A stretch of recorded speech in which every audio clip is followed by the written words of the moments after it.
कहने लगे मैंने अबकरी में पढ़ा कि जो बंदा रात को सोते वक्त 33 बार या रज़्ज़ाक़ पढ़ेगा और उठते वक्त भी या रज़्ज़ाक़ पढ़े, उसके लिए रिस्क के दरवाजे खुल जाएंगे। कहा लॉकडाउन के दरमियान सबके कारोबार बंद, बिल्कुल बंद, हर चीज खत्म। मैंने ये अमल किया, फोन के ऊपर मेरा कारोबार शुरू हो गया और सारा निजाम चलना शुरू हो गया, मेरी हर चीज लाजवाब हो गई।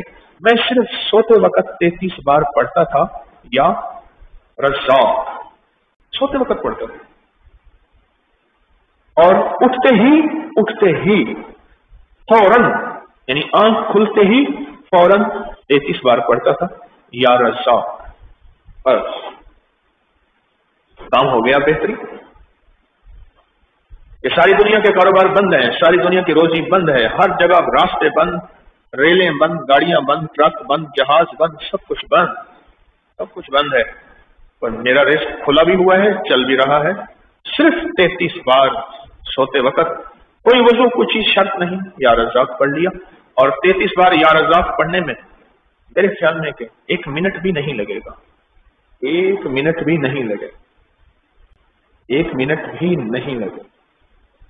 1 मिनट से पहले निजाम, गैबी निजाम बन जाता। आप बोले ये हिसार है। फरमाते हैं कि मैंने इस हिसार के जरिए अपने जिस्म की हिफाजत की। रोटी रिस्क भी जिस्म का हिस्सा है, अगर इस जिस्म को रोटी रिस्क न मिले तो ये इबादत के काबिल नहीं रहता।